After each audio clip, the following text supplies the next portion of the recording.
humility is one of the most important qualities which you must have. Because if you are humble, if you make people realize that you are no threat to them, then people will embrace you. Welcome to the Fidelis Leadership Podcast, a place of learning for those who aspire to leadership excellence. Here's our host, Mike Etor. I am happy to have today two guests, both retired Marines and both leadership guys, as I call them. We have Sean Georges and his partner and longtime friend, John Buford. I've been following them a long time. We all three know people in the Marine Corps in common. They're prolific writers on LinkedIn. I follow their stuff. They've written a book. We're going to talk about that later on. Sean, George, welcome to the Fidelis Leadership Podcast. Honored to be here. Thank you so much.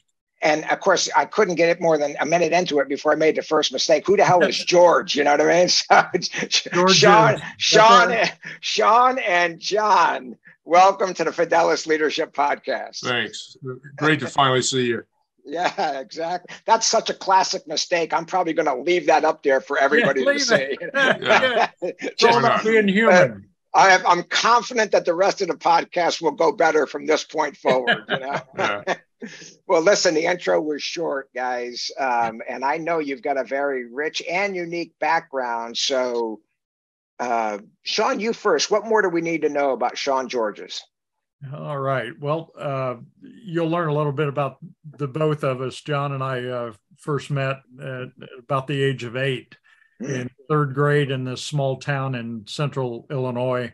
And we went through grade school and high school together and played high school football. And it turns out, although we didn't coordinate this, that we would both end up at the basic school in Quantico, Virginia, at about the same time. John was actually a class or two ahead.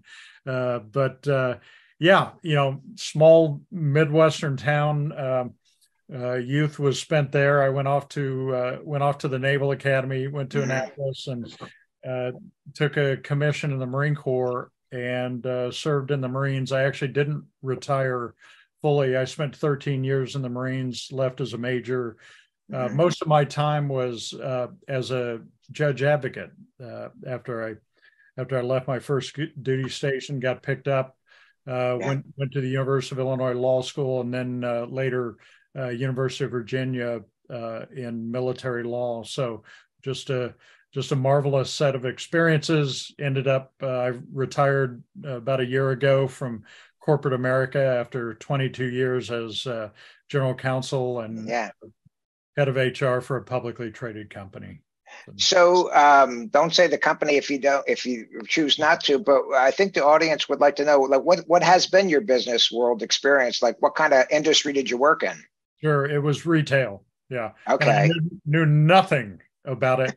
It was actually footwear. The company is called Shoe Carnival. It's had about 400 stores, 6,000 employees in 35 states and Puerto Rico. So got to be a part of that growth from about 100 stores to 400 when I left.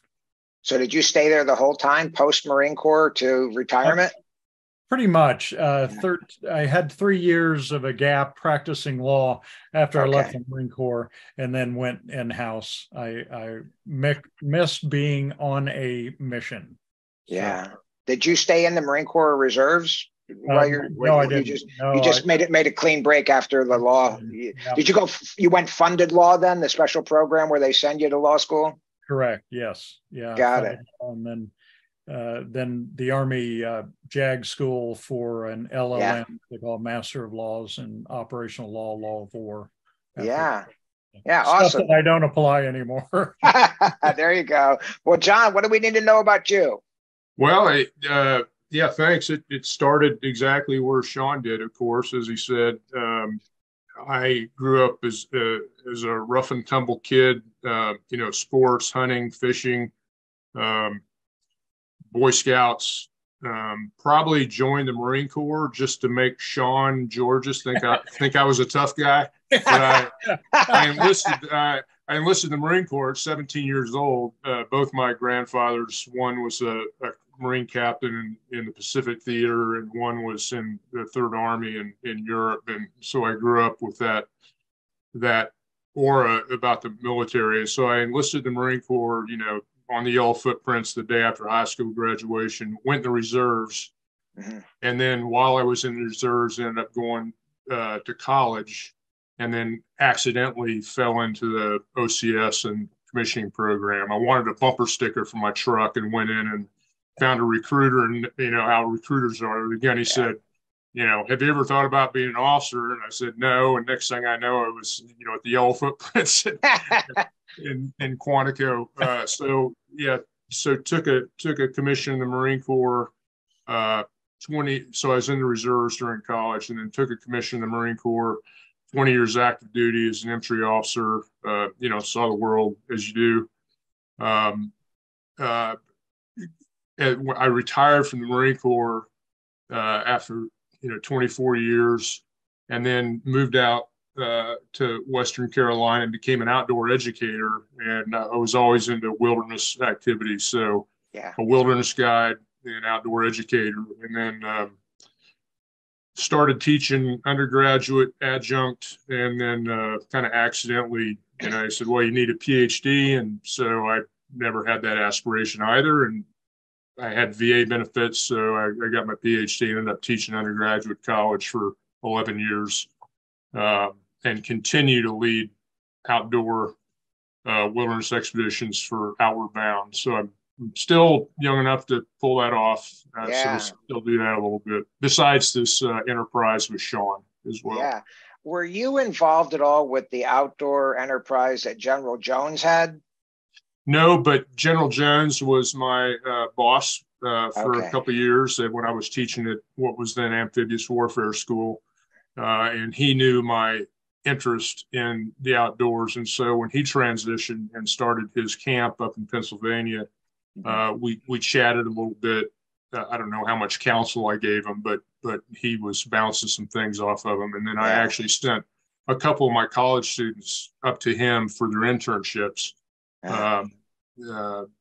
And I made sure they were good students before I sent them. I did not want to send him anybody that I wouldn't be proud of. So, what is your doctorate in, John? It's in education, specialized in training, performance improvement, and that was a little bit of an accident. It was a job requirement. They said that you have to have a PhD to teach here full time. So. Never saw that coming, but there you go. Yeah. Well, good for you. I remember getting I got a master's degree, dual major, and I can remember a third of the way through it, like, this is it for me. Yeah. I mean, that's it. If I wasn't so far, I'd quit this one. Right. I'm like, God bless anybody that goes further. So good on you, John, and you as well, Sean. I am maxed out with the master's degrees. Yeah. So I learned a lot, as I'm sure you did. But wasn't a good place to be. It's a great place to be from. That's what I say. So there you go. Well, listen, tell us about your company. I know that you both work together, in the form of leadership instruction, executive coaching, and all that. Tell us about your company. Who do you help? Go ahead, Sean. Yeah, this, and we'll talk more about sort of the central theme of the book and our approach. But that is to, from a core servant leadership perspective with a mission focus, it's to give people to help them get clarity on their responsibility to live their learning journey towards becoming a more authentic leader. Yeah. So it's and John, I think, really helped to kind of flavor our approach, and it matches with our own experience, but experiential learning, that life is, our lives, your life right now. You can mine lessons and discoveries from the past. You can take a new perspective on how you engage now as a leader, serving your people in the direction of leadership, and then shaping the experiences. So your life becomes the school. So that was really kind of the theme of both of the book. And so we're looking at people who are serious in and willing to commit to a leadership learning journey. Yeah. So that can be someone who's more experienced, who realizes through feedback from all the sources, results, etc., turnover, that they've got some growing to do in their leading. We love working with intact teams, and we also have found a real audience with men and women who are really coming into kind of that first tour of duty and trying to figure out, okay, what is this leadership thing that I'm going to be required to do? Yeah. Have you, just an administrative note, the audience now knows that you're childhood friends, lifelong friends. Do you live close to each other now? Relatively, no. We're 7 hours apart. Okay. Kind of bracketing Nashville, Tennessee-ish. So we often meet there. And, with this virtual world, I mean, a lot of our business has been, I never saw this coming.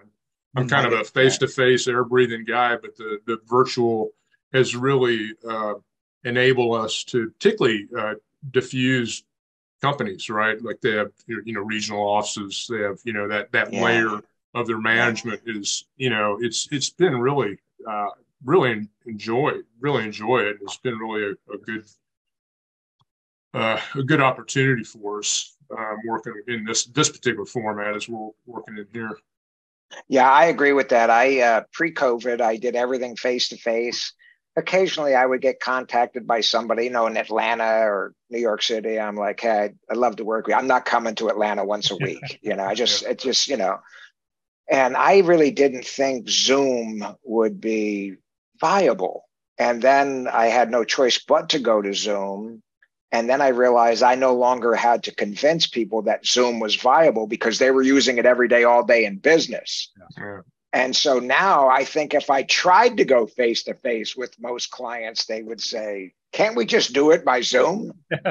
So it's opened up the whole country to us, John, I've had a real interesting set of experiences from a training perspective. On one end, we had a regional coal mine here in southern Indiana. So John came out, and over the period of several months, we worked with we were down in the mine at times and in classrooms and things. But so on the ground, working with the miners and the foremen and the leaders. And then we had another experience with a global business to business entity, and they had folks in Australia and the Netherlands and all over the US. So we've been able to adapt to those kinds of environments. Yeah, absolutely. Well, listen, I ask a few standard questions right up the front. So I'm going to ask, this is for both of you, whatever sequence you want to answer them in. If you were each limited to 1 minute to provide the audience, who are all leaders aspiring to leadership excellence, give us a minute or less. What is Sean and John's philosophy of leadership? Wow. Yes, it's complex. After 60 years, there's a lot of inputs and experiences that shape that. If I were to do it in a minute, and I guess it's 45 seconds now, I really have to go. If I were to pick a two-legged stool, motives and actions. What's the purpose behind your leading? behind your desire to influence others, and motive has a pretty well worn cow path to ethics. I cannot overlook that in my philosophy. And then second would be actions. Actually, what comes out of your mouth? What are you doing with your hands? Being authentic, being the person that you know, doing what you say you'll do. Yeah. So I would say everything would, or nearly everything would revolve around those two things. Why am I doing this? And am I being true to myself and my followers and my teammates with the right intentions, the right size heart, and are my actions expressing my motives? And yeah, so that would be probably the core of the foundation. Yeah, absolutely. Well said, Sean. Yes, I tell you what, I'll go back to the basic school at Quantico when they were throwing around this phrase from day one: leaders eat last. Leader, what's that? Okay, I know where I'm supposed to stand in the chow line, right? But it is about servant leadership. Yeah. Your perspective and your focus, your view is absolutely moved by this perspective. It is you serving your teammates in alignment with the mission, you serving them in accomplishing the mission. It is not about you at the top of the org chart and you're standing up there and sort of in your high and mighty position demanding things from others. It is, what can you do to serve this person or your teammates in accomplishing our shared mission as a servant? And it is, one of the things we talk about in the book is something that every military person has to do, which is once they leave the service and they put their uniform up and the rank is gone. And so, okay, who am I as a leader and what does it mean to lead? And to your point, when we were talking earlier, before we started the podcast, it absolutely, there is a clear wisdom in what leadership is in the military and in the civilian world. And it is that, and it took, we wanted to confirm that when John and I write in the book about that sort of, okay, is that still? Yes, it is about you in relationship to your teammates. It is about you serving them so that we can accomplish the mission. You're building a relationship with them, professional relationship. And it is about humility. It's about not always having the right answers. And it is finding ways that's how you develop their commitment, and that's how you influence their actions and their thinking. Yeah, I love that. And for the audience out there, what Sean was referring to is I spoke and told him that, I did 24 years in the Marine Corps, like John did. And then, I served 15 years in a publicly traded company, was a C-level executive. And I always tell people, and it shocks them, civilians, when I tell them that with very, very minor tweaks, I led civilians exactly like I led Marines. And I'm going to let both of you opine on this. My theory, when I tell them, they're shocked. And I said, if you think it's all about yelling, it's not. And I say, I think leadership is all about human beings, and human nature has not changed in thousands of years. And whether it's a Marine or a 25-year-old or a 65-year-old person in accounts payable, still a human being.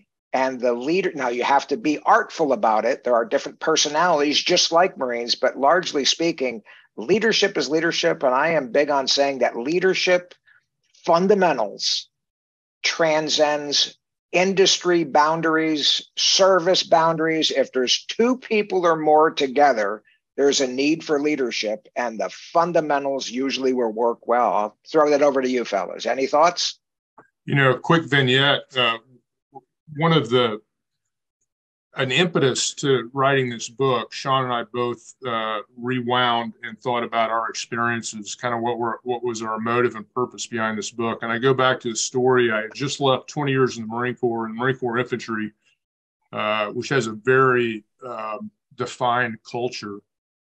And I ended up being an outdoor leader for Outward Bound. And so here I am, 40 years old with, 2 kids, a wife, a mortgage, 2 cars. And my peers are all 20 somethings right out of college, just starting to find we're walking down the trail. And one of my peers said, "So, John, what's the difference between Marine Corps leadership and outdoor education?"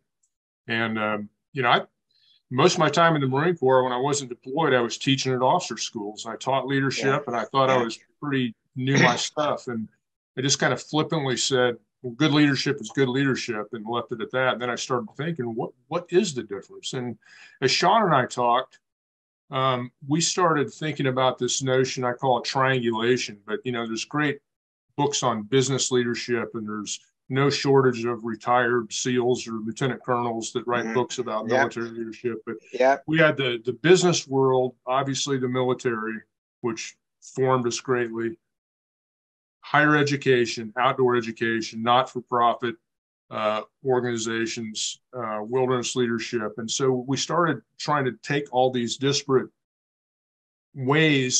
places where leadership is expressed and needed, and try to really bundle it down to the fundamentals. What's true, as you said, Mike, across these disciplines or industry. And that was really, I think, the energy behind what the message that we were trying to find. Yeah. Sean, any thoughts? Yeah, no, I think I'm aligned with both of you. And I loved what you said. And part of the challenge, I think, especially in the business world, is to separate a management mindset and management responsibilities from our responsibilities to the people, which includes leadership. And so you get people who try to manage their way through people to an end result. Yes. And I think John said once that you can't manage a group of people up a mountain to the summit. But you can lead them there.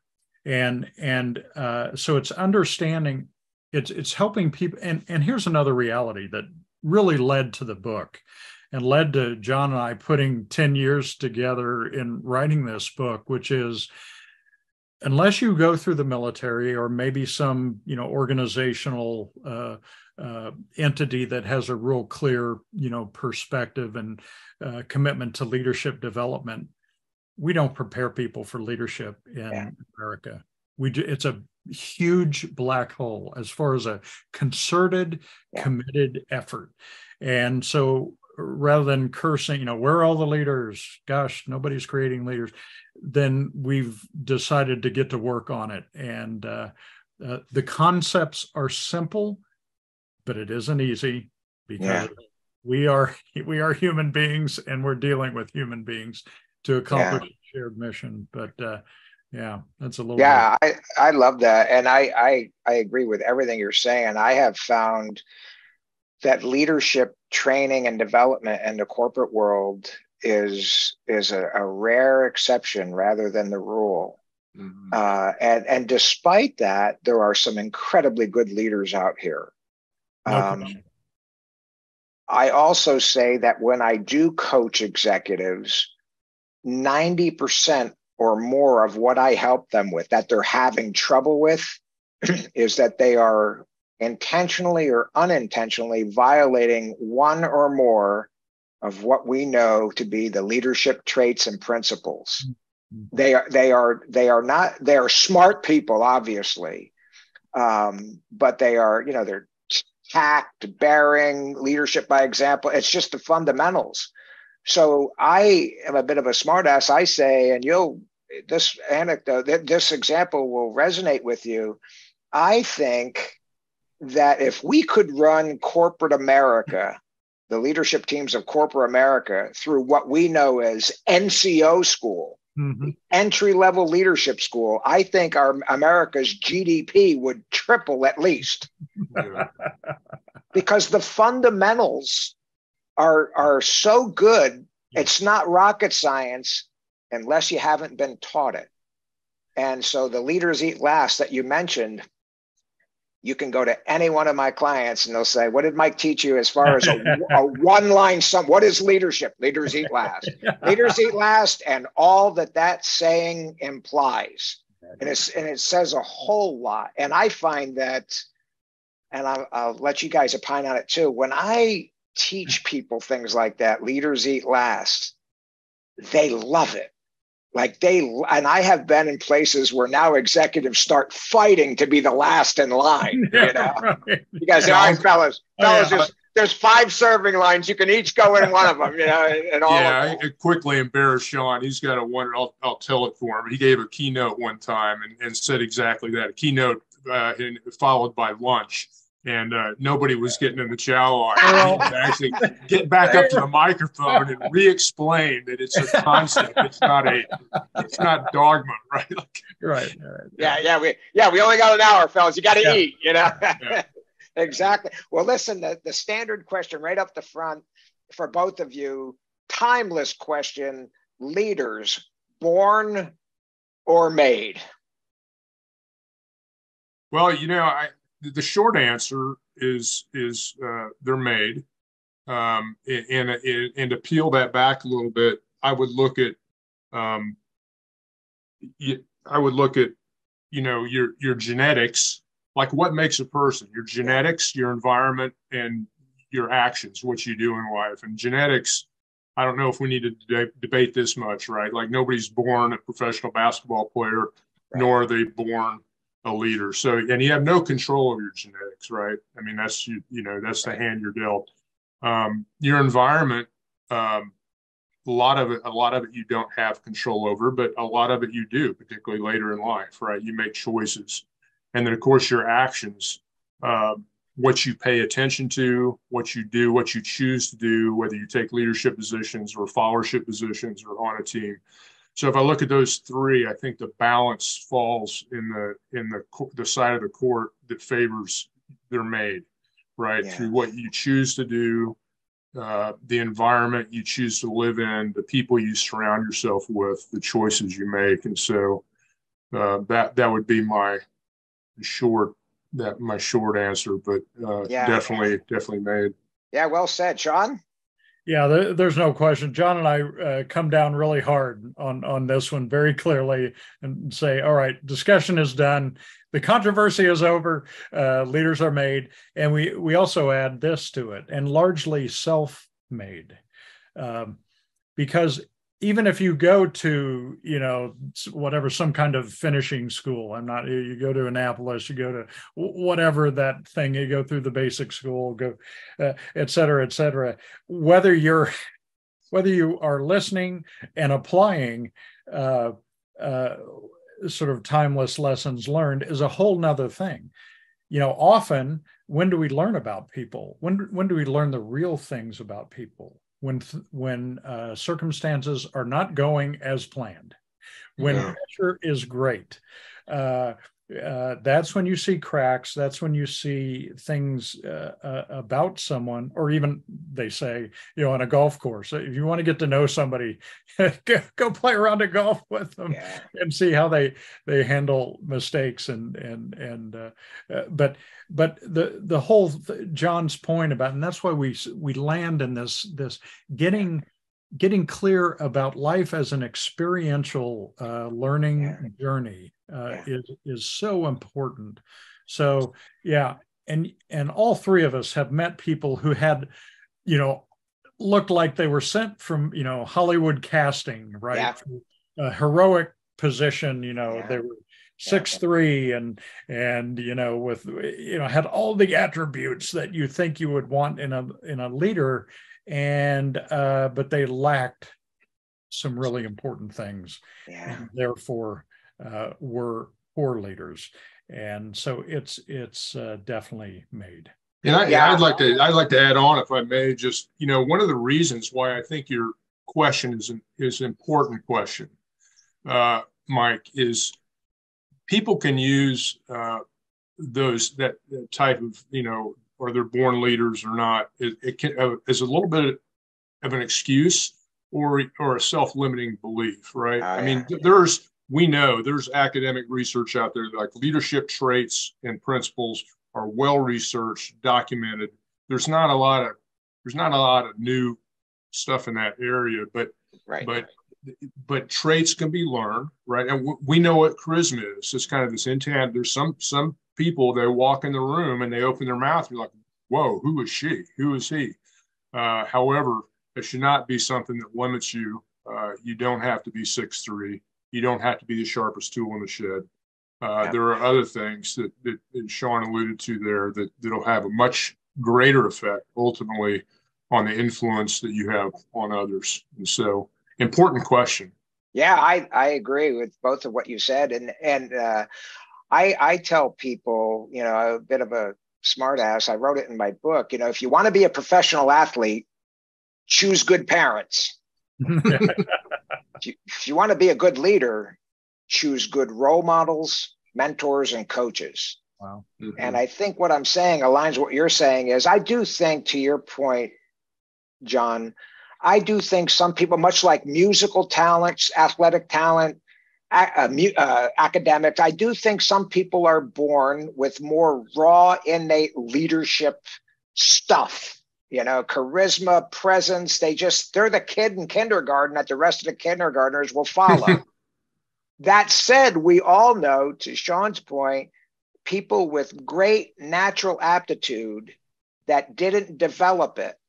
And then the person next to them that was born with very little aptitude worked so hard that they have left that person in the dust leadership wise. When I realized that, as a former enlisted Marine, I was a very young staff sergeant before commissioning, drill instructor. And so among second lieutenants at the basic school, me and the rest of them, we were well ahead, of our peers that had no active service yet. That said, after my first deployment, brand new first lieutenant, so now 2 years of officer experience, I looked to my left and right, and some of these 2-year officers I said, Mike, you better get going, or they're going to pass you by. In other words, you have completely exhausted your home field advantage. Because I heard people talking about the Dragon system and all that. I'm like, shit, I don't know that. I'm like, it's just, you better get going, Mike. And so and these were good officers from various backgrounds and all, but they weren't former enlisted, former staff sergeants and all that. They knew right from the start, I know nothing, therefore I have to study. And I agree with what you're saying, Sean, about self-study, hence the back end of my quote saying, choose good role models, mentors, and coaches. And we're going to talk about that a little bit later. Natural segue into another standard question I always ask. I'm big on the term world class.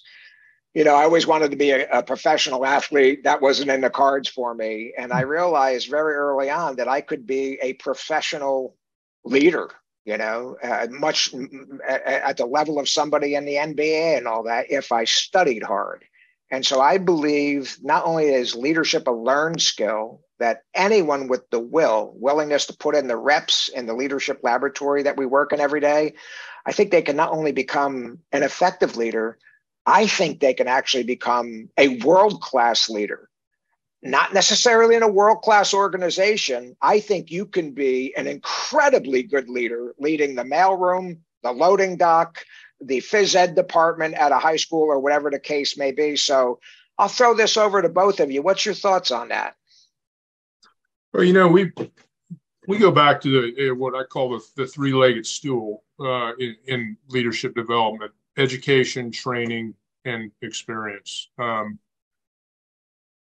Education is something that you can do on your own, and that's not necessarily reading a book or listening to podcasts.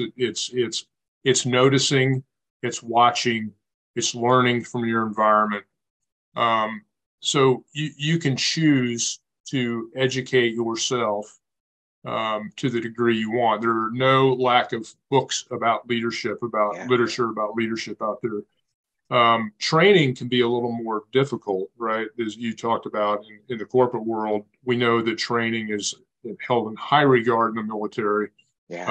Whether you want it or not, you're going to get it, and you're going to get a lot of it. It can be pretty tough, particularly if someone isn't, if they're self-employed or unemployed or in a small business, it's tough. You have to pay for it. Experience is something that's free, ubiquitous, and free. It's in the checkout line at the grocery store.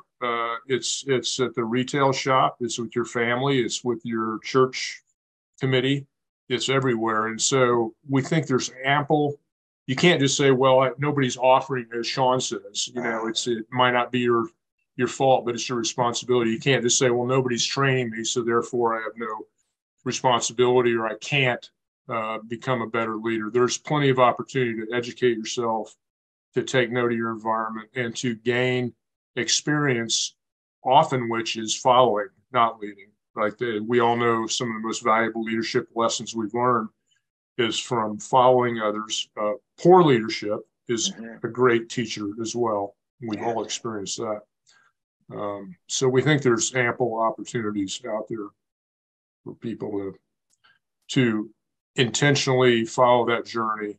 But, first you have to define yourself a leader, and you have to make a commitment that you want to become a better leader. Otherwise, it's just haphazard, the school of hard knocks is what falls in your lap. Yes, I have another saying that's on the back of the book. It says, for the untrained, leadership is a school in which the tests are given before the lessons. Right. Yeah. And it's exactly what you said. As a leader, you're going to learn sooner or later. I say better sooner. All you got to do, because I think every mistake you can possibly make as a leader has already been made. All you got to do is read. And I am pissed off that YouTube didn't exist when I was young. because if you want to be a leader, there is such good content out there. And look what LinkedIn has turned into. So to both of your points, the onus is on the leader to learn, but we are living in a golden era when it comes to access to credible leadership content. Sean? Yeah, to your last point, that was one of the things that John and I challenged ourselves with in writing this book, was to write the book in the way that, to write that book that we wish we would have had, right at the beginning of our journey. And instead we had to spend 40 years apiece sort of putting the lessons together and making mistakes, and then 10 years writing it. Which is fine, but for anyone who is really interested in their own development or their team's development in leadership, our driving intent was to put these stories and lessons in place in a way which would shorten their journey. So we're happy to share what we learned the hard way with those who are willing to really. Yeah, absolutely. Well, we've talked about the book obliquely. Let's get to it. So it's a relatively new book. I think it's been out a couple years now, titled On Mission: Your Journey to Authentic Leadership. So, the basic question is, why did you write the book, and what audience is it intended for? I'll start with the why. Sean and I, we could probably nail down a time frame, but we were both still in the Marine Corps, and we've always been best friends, but we had our own lives going on. But we started exchanging emails at some point, I don't know, 20, 25 years ago, Sean. Yeah. Just little anecdotes and thoughts about leadership. We're both kind of leadership geeks. We read about leadership, and I taught leadership in the military, and Sean's been a leader in business, and so we started sharing these anecdotes, and we got excited, and we kept trying to refine and kind of challenging each other. And I don't know, one day, I don't know, Sean, we just said, man, we got to start putting this stuff down. And that somehow morphed into writing a book. And I tell you, I go back to motives. This was not a money-making enterprise. We thought, this is really stuff, as Sean said, we wish we would have had. And we spent a lot of time just really refining what our core message is, back to the core. There's nothing, I flippantly say sometimes that one of the biggest compliments anybody could give us is that there's nothing new in this book. Yes. There's not a whole lot new under the sun. What we really try to do is boil it down to the fundamentals and what's important for people then to apply in the context of their mission, their environment, their people, regardless, as we've said here a few moments ago, regardless of the industry or whatever environment they're in. So that was really, I think, kind of the why behind the book. Yeah. How about some of the main lessons? By the way, audience, I've read the book, and it is excellent. And so it's kind of a loaded question because I know what some of the main lessons are, but for the untutored, what are some of the high level messages that you feel you'd like to emphasize during this call? One of the things we really worked hard on was just the core definition of leadership. And there are lots of them out there, right? Ask 1,000 people, you get probably more than 1,000 responses. So we really worked hard on this, and it's really a core. It's a foundational aspect of the book. You've got to start somewhere. So we developed a definition that is fairly simple. Leadership is who you are and what you do to influence others, to commit and act in alignment with the mission. Yeah. So there's always a mission, there's a mission context, and it's you and at least one other person whenever leading, whenever there's influence, this relationship. So you've got a team context.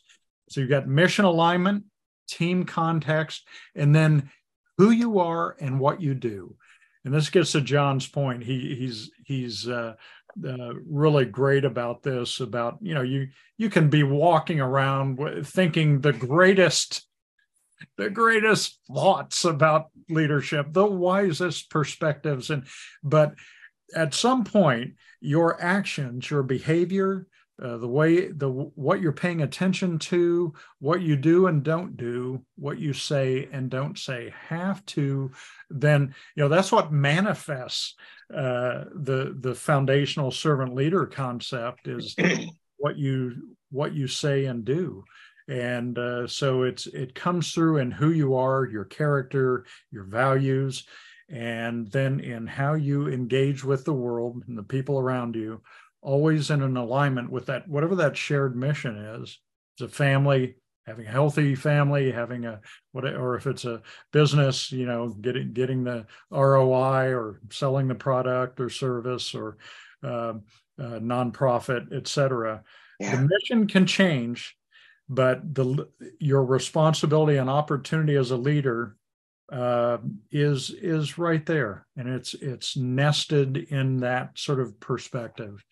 Yeah. We thought if we could bring that simple perspective and definition, that you can then build on that. That's when you apply. And John and I have some what I think are pretty interesting stories. Some are successes, some were failures. Here's what happened. Yeah. When I fell on my face in the courtroom as a JAG the first time, but here was the leadership thing that happened afterwards. Yeah. And so trying to bring some of how do you apply that servant leader's perspective with a mission focus, that's what we hope the book helps to bring to light.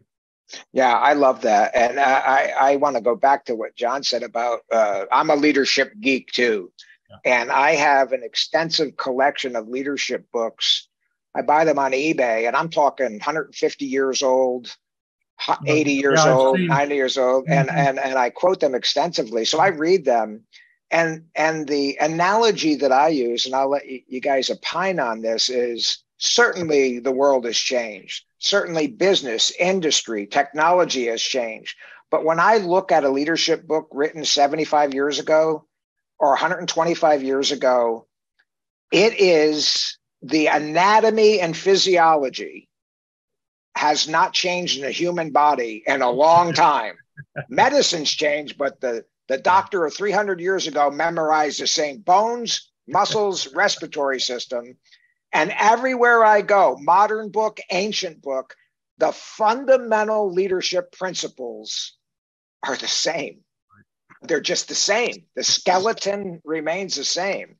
And so that tells me that it is not rocket science, that these fundamentals, I mean, if they took our books and put them side by side and hit the computer on them, there's a lot of redundancy in those books because we're all three talking about leadership fundamentals.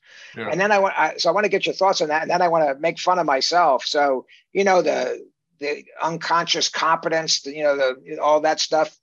So I wrote a leadership book, 574 pages. So I'm a leadership guy. I know this stuff. Believe it or not, that book was out a couple years before I realized I failed to include one thing in that book. The definition of leadership. Yeah. Right. Like, oh, where the hell is it?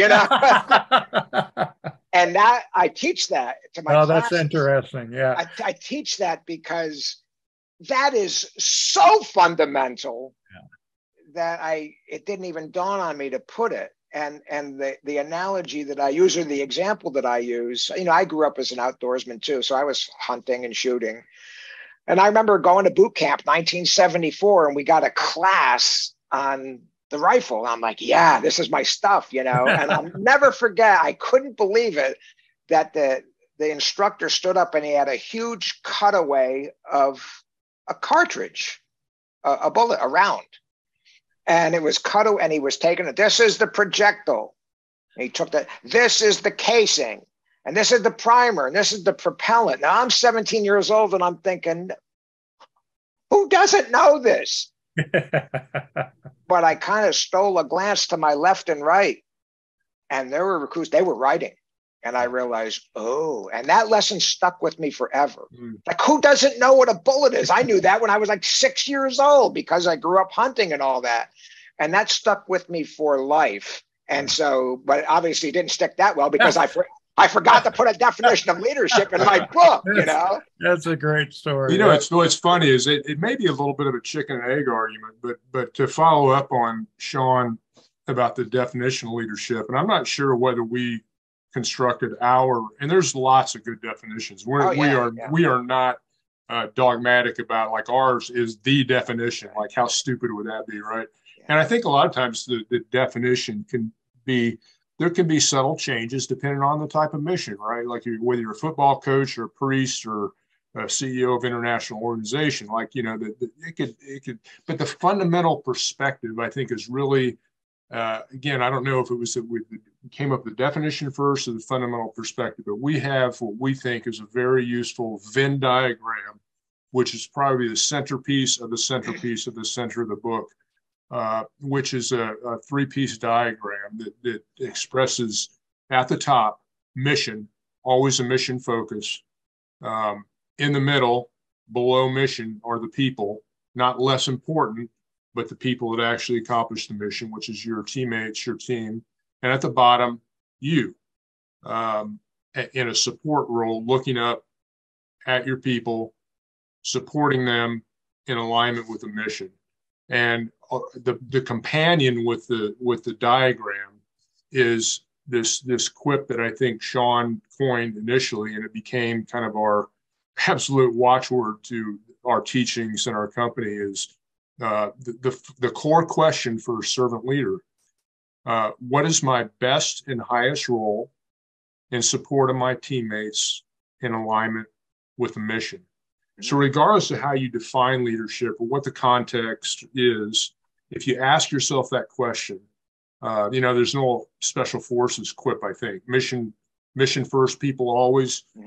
That's not anything new, but the three parts: mission focus, team orientation, focus, the human connection, and then self-awareness. What's my role? What should I be doing and not be doing? Sometimes it's out front, leading from the front. Sometimes it's coaching. Sometimes it's being there as a safety net. Sometimes it's getting the hell out of the way. Get out of the way. Getting the hell out of the way, which I've been told that quite a few times when I've been in leadership positions. You need to get the hell out of the way and let us go. And I hear you, right? Because we all want to fix things.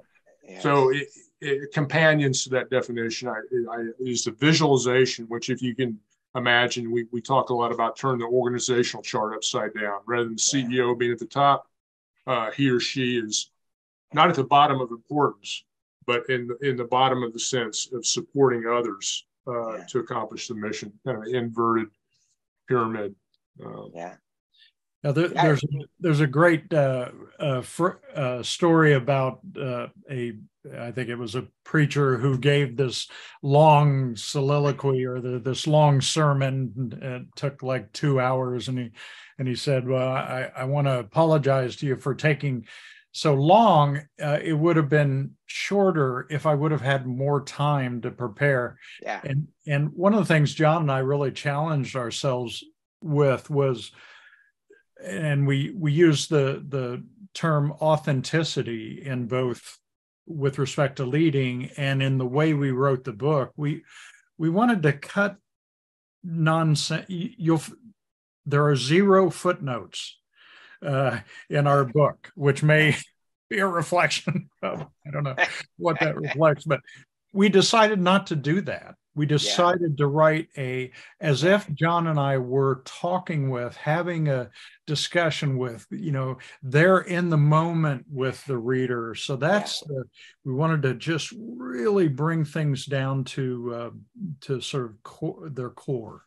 Yeah, I love that. Well, listen, another question for both of you, whatever sequence you want to answer it in, but you're so experienced, both of you, leading, developing, being developed, mentoring, observing, training leaders. We're talking now about the very best. In fact, we're talking about the top 10% of the very best leaders you have ever worked with, worked for, observed. Do the very best seem to have some characteristics and traits and habits in common? We all have probably that one guy or that one gal in our life that probably had the biggest effect. And I look back at the many people have affected me intensely and profoundly, but the one person was a battalion commander of mine, my direct supervisors, so to speak, who he was not puffery in pomp and circumstance. He was a rubber miso. We were deployed, high tempo deployment. He was a rubber miso road, solid leader, demanding but empathetic, people-centered. And when he had us change the command, which in the military is a big deal. It's the troops march by, the Marines march by, and there's salutes and music, and the commander formally hands over the command to the next commander. And as the troops were doing a pass and review, as they were marching past, and the thing was, I looked over and his eyes were welling up in tears. And, I was a young captain, and that was an aha moment. I get it. He loved his Marines. Not because they made him look good. He loved them because of kind of he loved them, and he was going to miss them. And he put his heart and soul into supporting them to accomplish the mission for 18 months, that was probably, and he said nothing. He did not intentionally coach, mentor, or teach me anything, just by virtue of the emotion and what he was doing in that moment was probably, just here today, I would say one of the biggest aha moments in my life is I get it. I understand that deep level of authenticity and love that bond between the leader and the follower. You think that applies to civilian leadership as well as it does to Marine leadership? I can only speak for myself. I think I loved my Marines, and I was very close. In a different venue, I taught undergraduate students for 11 years, and the program I was in was probably not what people think of in an undergraduate education. I was in a wilderness leadership program, so I spent weeks, months out in the field in the wilderness with students. So I got to know them a lot better than you do in a 90-minute class 3 times a week. And I felt some of that bond and emotion with some of my students, the pride in seeing them succeed, many of which, I still go to the weddings years later and stay in contact. And so from my experience in higher education with working with young people, I've definitely felt and seen that same bond applicable, not only between the leader and the followers, between the followers and the leaders. I mean, that's a type of power that you can't give out, that doesn't come with rank, right? When people love their leader, not for the right reasons, right? Yeah, well said. Well, Sean, what about you? Traits, habits, skills common to the very top slice of the very best leaders you've observed and worked with? You bet.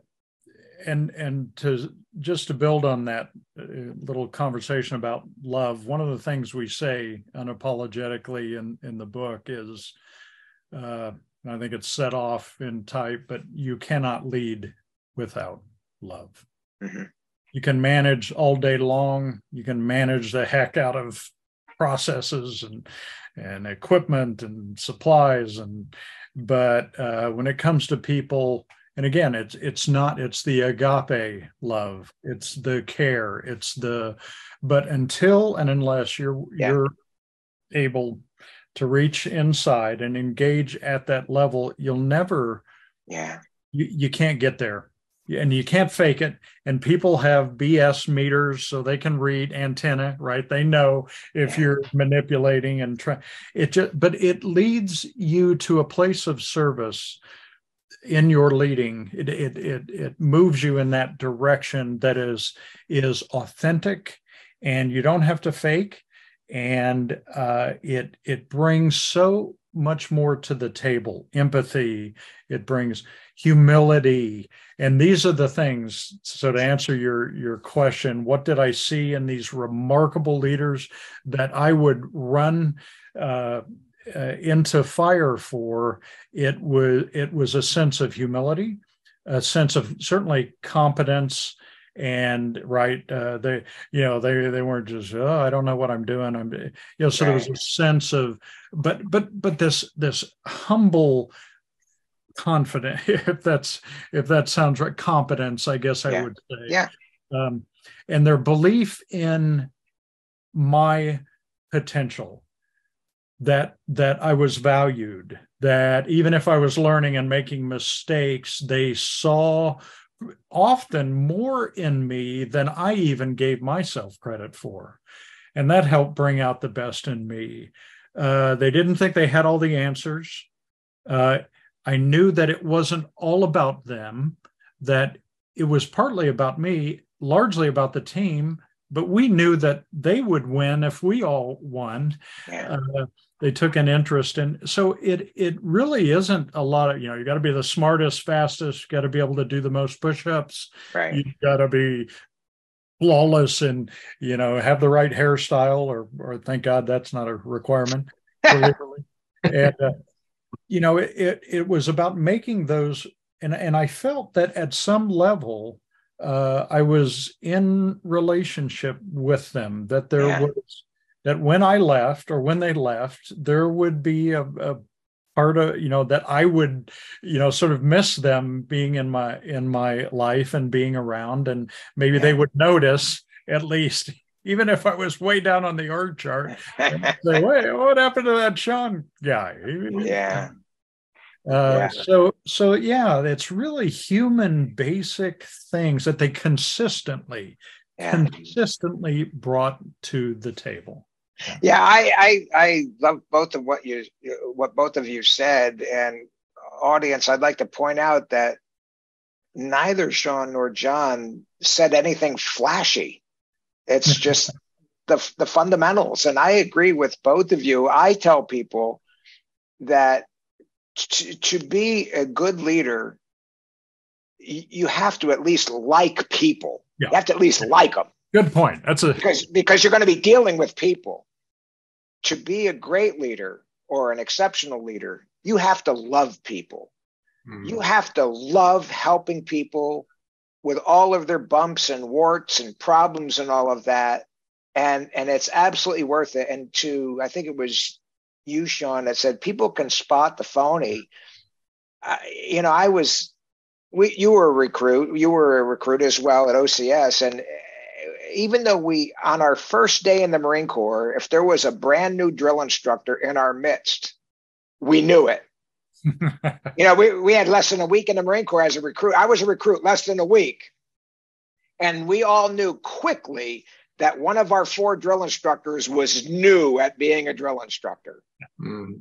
And we found out later on that he was new. We were his very first platoon as a drill instructor. So that means it was his first week. Now, he had probably 8 or 9 years as a Marine. So my point is, how the hell could we tell that?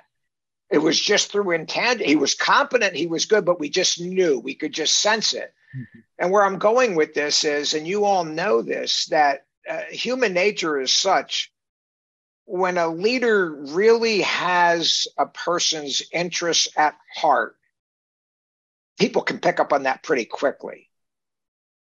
On the flip side of that coin, when they don't, they also pick up on that very quickly.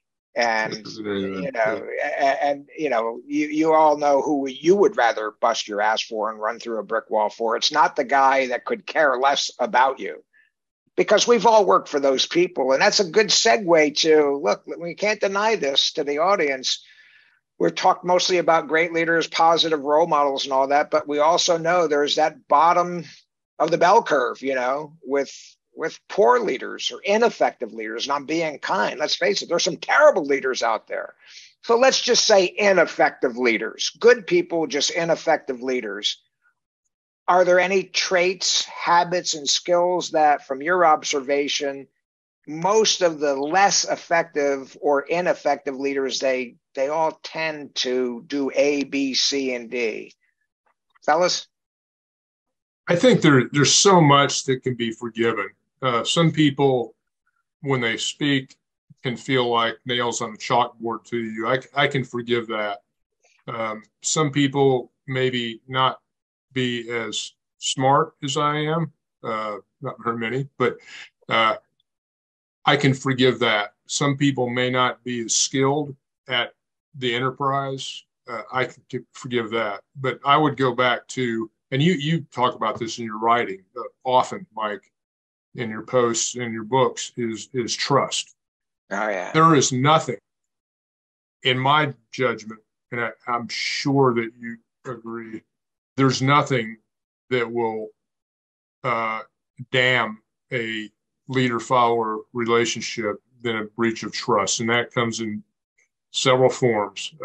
Some dishonesty or lack of integrity, or any self-serving, I don't mean just a singular action, but an attitude or a motive that's selfish or self-serving. We talk in the book about, is it okay to be ambitious? Absolutely, it's okay to be ambitious. And that could be a real source of energy and strength for your team, but not at the expense of others. Right. you bring your people with you on your journey to success. You don't step on people on the way. And so there's a lot of things that are involved in trust, but any breach of trust, I think, is a death sentence for a leader. Like, do not pass go, do not collect $200. Yeah.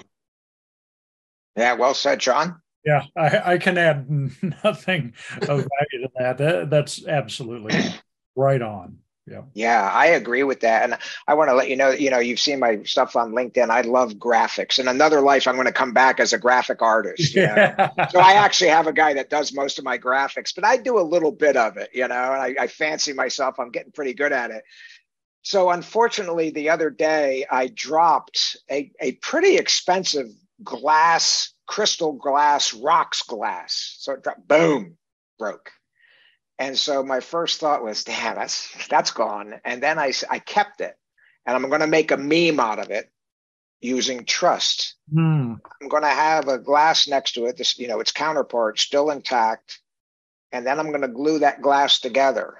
And the metaphor I'm going to use is I glued it together, but it's just never going to be the same. Love it. And when you violate trust, I say when you violate trust, a leader to led, even led to leader, when trust is violated, it is no less serious than the violation of trust in a marriage between two individuals, a man and a woman. You can try to put it together, but once trust is shattered, it'll never go back into that pristine vessel that it once was. And so I think all three of us are agreeing on that and emphasizing that to the leaders, especially the young ascending leaders out there. You can make mistakes. I'm going to let each of you opine on this. Right. You can make mistakes, but there can be no mistakes when it comes to character, integrity, and trust. There is no forgiveness, and I certainly won't forgive that. And if I ever did that, I wouldn't expect forgiveness either. John, why don't we start with you? Any finishing touches on that?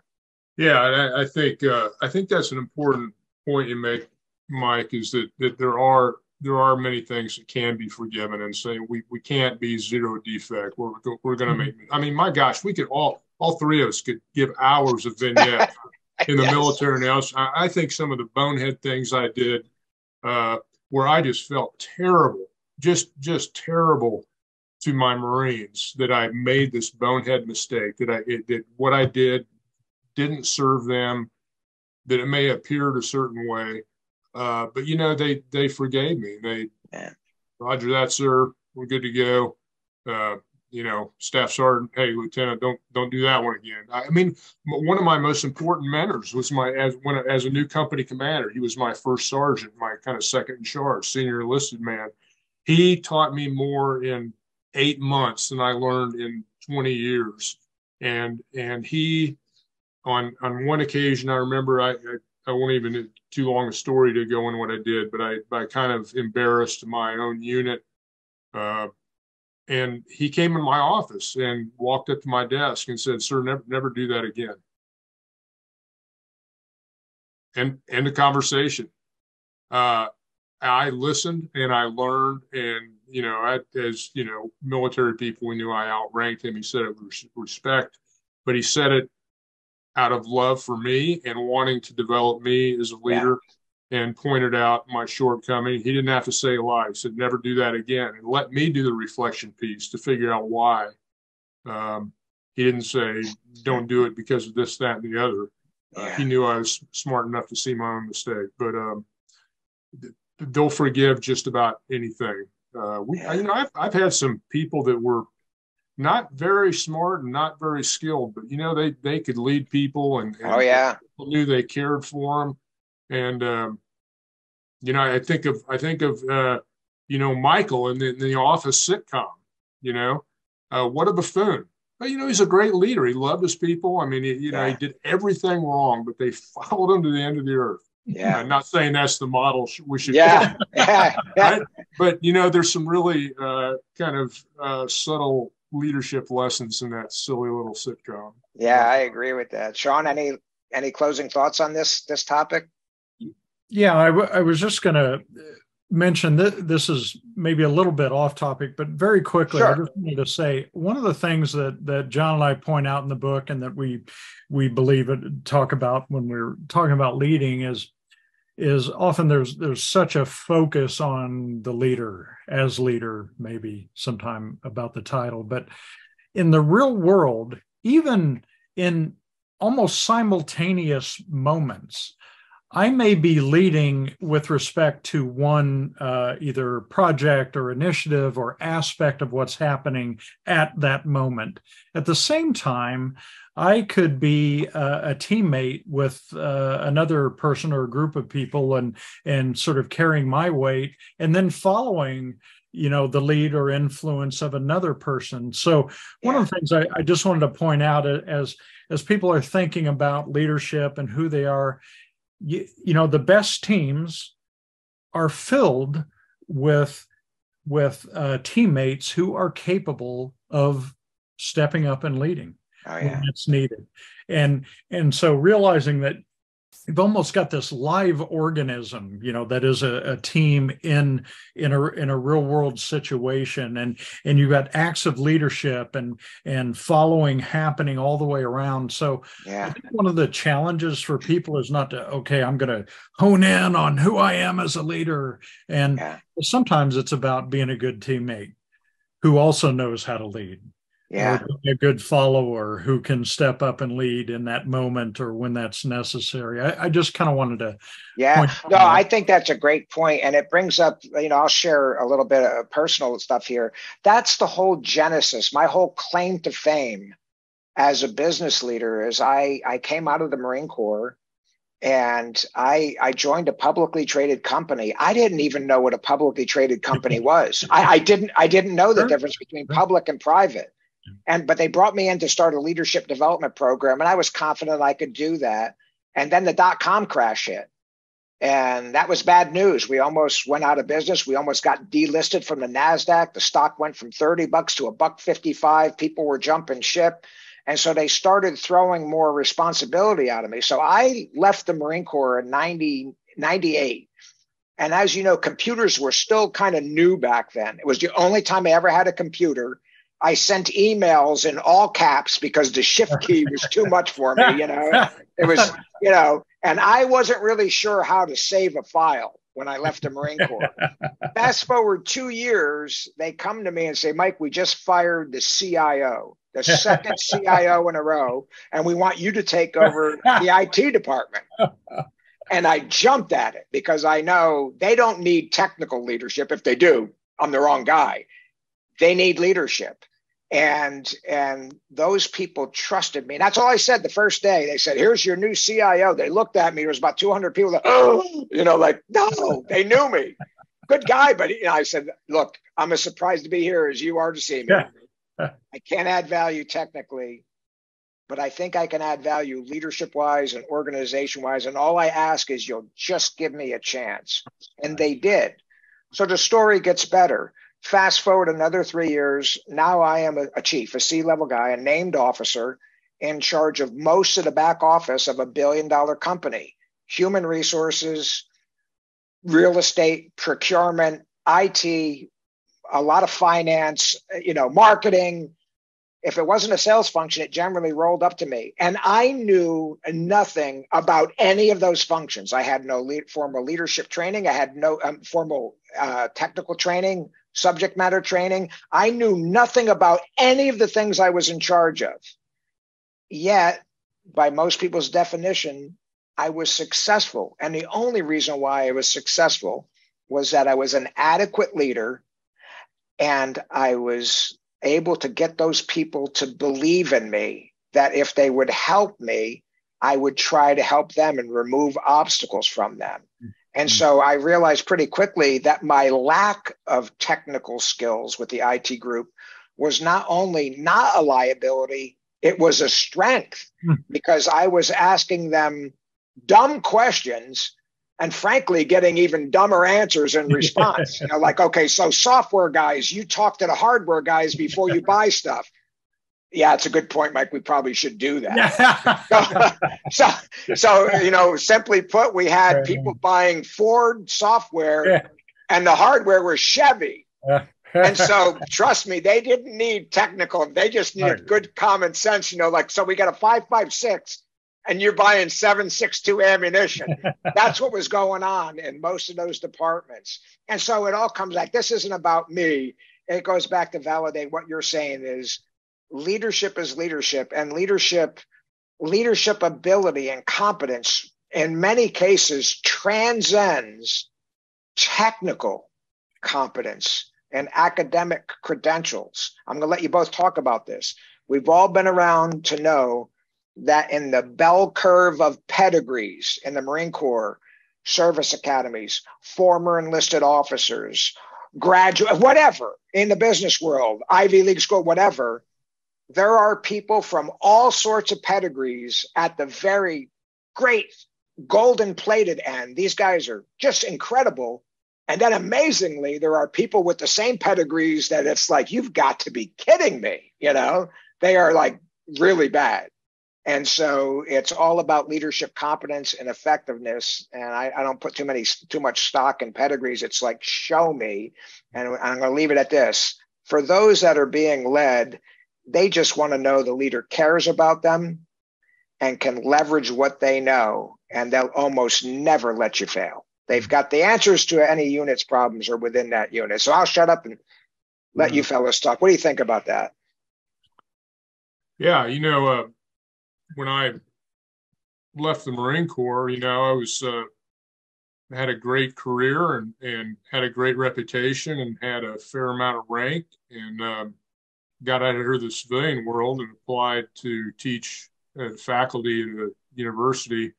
And they, my pedigree in the Marine Corps was, I taught, my experience was I taught at every level of, from officer candidates to lieutenants to captains to majors, taught leadership at every level. That didn't matter a lot. What can you do for me today? And a lot of military people, I mean, your story is the same, Mike, right? And Sean's as well. We thank you for your service, but what can you do for me today? Sure. I had the fortune of giving a keynote to our faculty at the college at which I taught one time, and I talked to them. They all consider themselves educators. They all have masters, postdoctorate degrees. And I talked to them about the similarities between educator and leaders, and to think of themselves as leaders in the classroom, not just the purveyors of information. And if you think the Marine Corps is big on credentials, you ought to see higher education. If you don't have a terminal degree in a subject, you can't talk about it. But it was, I think a lot of light bulbs came on. It's for folks to think kind of beyond their credentials, beyond their degree, either short of or beyond, depending on how you look at it, is consider themselves a leader, as a mentor of young people. Teaching the subject matter, vitally important, of course. They're there for an education. But what's your best and highest role? Like develop this young person, help develop this young person, which includes assimilation of knowledge and teaching the subject matter. So I don't think I answered the question. That's where my mind went. But credentials are great. Whether it's a degree or some training level. But yeah, you've said it. We said it, 100 times. It's what you do and what you say. Your action speaks so loud. I can't hear what you're saying. Right.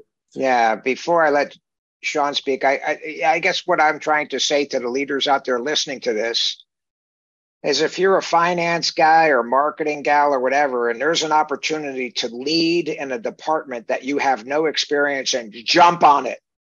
Jump on it. Because if you like and love people and you're willing to listen, you're probably going to do well. If they really needed a marketing person, they would have already hired one. The fact that they're considering you as an IT person or an accountant means they see something in you. And that's been the story of my life, is being presented with opportunities and initially having the brashness to say, well, I'll do it, I'll try it. And then I realized it's really not that hard. If you go in there and you're humble and you treat people well and ask them what they think should be done, they almost always have the answers. And then you remove obstacles and you end up looking well. And that's good. We all want to look well. And then, you know, you do the right thing and you bring all that praise back down at them and you make them famous. So, Sean, what do you think about what we're talking about? Absolutely. And guess what? They stay with you. Oh, yeah. You keep your best and brightest, and they grow and develop, and it's just remarkable. Yeah. I think, you know, and regardless of what your technical, this was true in the Marine Corps. So, okay, you're going to be a pilot. What kind of a leader are you? Leader first. I think we've got a section in the book, leader first, you know, specialty second. It was more important whether you're a JAG or you're a, you know, infantry, whatever it is, you can be absolutely best in class, world class, as you say, in a certain skill set. Yeah. But if you cannot move human beings or influence people, build relationships, accomplish a mission with at least one other human being, then you know what? You're replaceable because you've suddenly become just a cog in the big machine. Yeah. And we don't just need pilots and doctors and lawyers. We need those skill sets, but if you can also lead from that place, help to build a culture, help to build relationships with your employees or, you know, with a family, keep a family together, grow people and develop them, come up with solutions that never existed before. All of these things, that's why leadership is such a critical perspective and identity. You know, one of the things John and I talk about is that sort of the starting point is beginning to think of, okay, well, in my life, what are my leadership responsibilities? Yeah. And owning that. Okay, I'm going to shoulder those. How do I carry those out in the world? And then you can move, and you can be, you know, whatever your skill set or profession or role is. When you add that flavor of I can also lead from this place, man, that's invaluable. Invaluable. Yes, I agree. Well, real quick, fellas, we've talked about this directly and indirectly.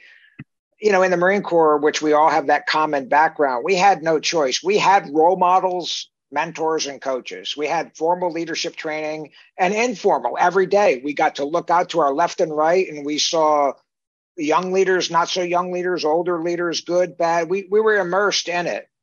I'd like to get your thoughts. I tell leaders, especially the young ones in their 20s and 30s, almost everybody has a role model, but seek mentors and coaches as early as possible, and you'll be glad you did. It's not something you wait until you're an executive. Chances are you won't be an executive if you don't do this early. And they will say yes. They will say yes. Yes. There's a famous clip out there on YouTube, Steve Jobs. It's somebody, you know, dragged it out of a video. And he said just that. He said, all you got to do is ask. He said, as I was coming up, I found that if I asked somebody for help, he was talking about mentorship, they always said yes. He said, now you got to make it easy on them. You got to do it when they can and all that. But he said, just ask. And the answer is almost always going to be yes. So I agree. So I'd like to get your thoughts on this. What would you tell the audience out there, your thoughts on the importance of role models, mentors, and coaches to maximizing their leadership potential along their journey? Critical. And I think the best often the best of those relationships are often emerge organically. I've been in a couple organizations, and I'm sure maybe Sean in your business and Mike with your experience, you've had mentors assigned. I know, you know, a new faculty member came on board, and John, you're going to be this person's mentor. That works, is kind of from an advice giving point of view, but the best ones, as Sean said, is, somebody that asks you, or someone that read. We all have people we look at and like, well, I want to be like him or like her, or, and so they bubble up organically. And I think it's so important. I think one of the most fundamental moral responsibilities of a leader is to create more leaders. So I think that as a leader, I learned this a lot in the college and higher ed, teaching undergraduates, is looking around, looking for opportunities. And most of the time that opportunities didn't come from raw advice, you should or consider doing this, but empowerment, like giving people the opportunity to lead. Why don't you take the lead today? I have confidence that you can do this. Yeah. Have you ever considered doing this? Some of the most biggest aha moments I've had from my students, I keep going back to this most recent experience of mine in higher ed, was me giving them, believing in them, right? Like saying, why don't you apply for that? Oh, I can never do that. I can never do that internship. I know you could. They would love you. Really? Do you think so, John? Yeah. And you could just see the glow, and they just grew an inch and a half just by having that belief and that acknowledgement. And so looking for opportunities from a leadership perspective to help others grow as a leader. There's no greater, higher purpose of a leader than help other people find their voice as a leader. I agree. And well said, Sean. See if you can top that. Yeah. What John said, that's what. Yeah. I like the idea. Sometimes it's a little awkward to kind of force feed it. Having said that, to initiate a mentor and kind of find ways to build into that, like I said, they will say yes. I've been approached many times. It's always humbling and an honor, and it goes, I sort of let them power it. They're going to fuel it. So if this is going to be sustained, et cetera, then, and we were so fortunate. I think the very culture of the Marine Corps is about, the seniors kind of finding places to develop those relationships and build their people. So when we hit the civilian world, when I did, I realized that that was almost non-existent. So I've always tried to create those opportunities because I think it's really valuable. I mean, how do we learn how to engage with the world as human beings? A lot of it is by looking around and watching other people engaging, is that how you do it? Is that right? Is it? Ooh. Yeah. So, yes, it's absolutely right. I wanted to share something, goes back to what we were saying. There's nothing new under the sun leadership wise. And when you were talking, John, about, recommending that young guy or gal take that, internship, Dale Carnegie, who, you're aware of Dale Carnegie, leadership guru from the, 20s, 30s and 40s. I wasn't exposed to Dale Carnegie leadership until I was in my early 50s. They actually brought the local Dale Carnegie franchise into K-Force. And I got to admit, I was like, all right, Dale Carnegie. I mean, I've been at this a while. Halfway through the first morning, I'm like, good God Almighty, I wish I'd have known. I wish I would have been exposed to this when I was 18 years old, because it's really good. Why is it good? Because it's fundamental. But he said one thing in one of his books that I never forgot. He said, give a man a reputation to live up to. And that's what you were doing, John, when you were, you can do this. And I realized as a young Marine, I was a very young drill instructor. I was a 20-year-old drill instructor. I graduated my first platoon. I was 20 years old. And the Marine Corps gave me a reputation to live up to. And I did not want to gag on that opportunity. And I was blessed by being given several reputations to live up to during my time. And I realized that if it wasn't for people's confidence in me, I probably wouldn't have volunteered or tried to do half of those things. Like, nah, that's just not me. And so I want to give you, one last thought on that thought, because I know we've all been the recipient of that reputation to live up to. And I want your last closing thoughts on that quote. What would you offer to people to not only seek those reputations, promote it a little bit, give me an opportunity, to live up to this, and then the responsibility of a leader to do that in reverse, to look at someone, and I used to call it make somebody famous, give them an opportunity to be famous, bring them up. Instead of you doing it, you take it, you brief the executives today, Any thoughts? I always love the phrase, people will rise or fall to the level of expectation. Yeah. So I think when leading, you have a response, and you have to keep things real, right? I mean, but there's generally a level of potential within people that can be developed to that. So you can't be walking around glad handing everybody, hey, you're brilliant, hey, I love you, man. All of this, right? You lose. That's not authentic, and it's not real. One of the stories I tell in the book is my plebe year at the Naval Academy. And so at the end of your first semester, and I was just in survival mode. I was operating at about my horizon was about 30 minutes, maybe. The next evolution, the next time I was going to have an encounter with the upperclassmen, how was my uniform, blah, blah, blah, right? It was like survival. And so at the end of your first semester, you have this sit down with an upperclassman who was a junior. I was a freshman then. And I respected this man greatly. He was impressive. And so I was dreading this, because right after this, we had a chow call, and then we had to go to a formation. And anyway, just so walk into his room, and he allowed me to, come from a position of attention, have a seat. And he said, so I've got your grades, got your performance for this semester. How do you think you're doing? And I said, honestly, surviving, sir. And he said, okay. And he asked me a question that just shook me. He said, what do you see yourself accomplishing in the next 3.5 years? So by the time you graduate, what are you going to, and I couldn't see past the next 30 minutes. I couldn't see past my response to his question. And I said, sir, hope to have a B average, and, I hope to graduate. And I remember, because he had been watching me closely, and he just looked down, shook his head, and he said, you are setting your expectations way too low.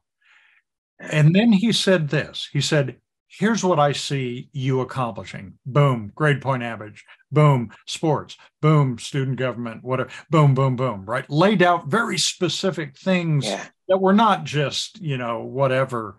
And I was blown away. And I mean, it was one of those moments where because he had done the work. He wasn't just throwing this out. It was authentic. Here's what he saw of my potential. He was very specific about it. Yeah. At the end of and I've told him this, he became an admiral later on. And I said, sir, I did all of those things that you thought that I could do, not because you said that I could do them, but because I believed that I could. Yeah. Wow. Yeah, very, very well. Well, listen, we're out of time. I can't let you guys out of here without asking. No. It's been a great podcast, but I can't let you both out without asking you the fantasy question I ask everybody. And so this is for each of you. If you could bring back one leader from the past, spend a day with that person, who would it be and why? Go ahead, John.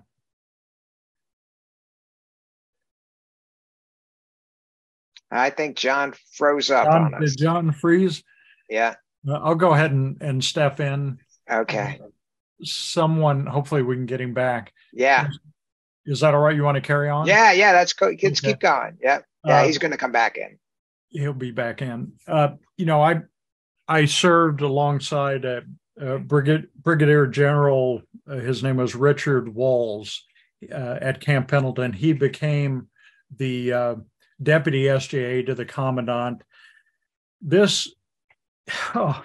One of the biggest things he did that was remarkable. He would leave he was the SGA to, I think, first Marine Division, had issues on his plate that were just huge. But what would he do? A couple of times a week, he would leave his office. He wouldn't say, John, come down to my office. I've got something to He would leave his office, get up. Now, maybe he needed a break. What was going on down? Walk down the hallway, come and sit down in my office. And we would talk initially about what was on my plate. He would say, Sean, what's going on? What have you got going on? How can I help serve, et cetera? And then on the other side, I would ask him the same. So he would share things that from his lofty perch that I was a major and he was and it was, wow. He was so humble, so smart, but so interested in what we were doing and how he could serve us that it was the walking, talking embodiment. He was embodied what I wanted to be as a leader and what I thought leadership was. And I would just love to spend another day with him and just really delve into the things he saw and went through and what created him. Yeah. Very well. We've all had those profound individuals. So that's a good one. And it looks like John has technical issues, so he bounced out. Hopefully it was nothing I said, I'm out of here. It's the story of my life, But thank you so much. Thank you. Well, thank you. And before I let you go, before I let you go, Sean, how can people reach you and John? And again, your book, On Mission, Your Journey to Authentic Leadership. Listeners, listen, I've got it. I've read it. You want it. Trust me. How do they find it? Where is it available? You bet. It may be at your Barnes and Noble. It's definitely, you can find the audio version on Audible and go to Amazon and they're out there. You can get in touch with John and I through onmissionbook.com or onmissionleaders.com. And we would be honored to serve. Got it. Well, and you're also on LinkedIn. Yes, a lot of LinkedIn. Try to post regularly. Yes, quite a lot. And I think there's John. I had a power surge out of nowhere. Yeah. So anyway, well, I thought, was it something I said? No. I don't know where you guys went. I was mid-thought when that happened, but to follow up on that, I said. Well, well, it's good that you're back. We're at the point where now you get to tell us if you could bring one person back from the past and spend a day with that person, who would it be and why? For some reason now I'm into biographies, historical biographies. And so I've been reading a lot of, McCullough, Ron Chernow, and my most recent, I actually read the hard copy, not on Kindle, but on George Washington. And I've always loved that part of history, the American Revolution. Yeah.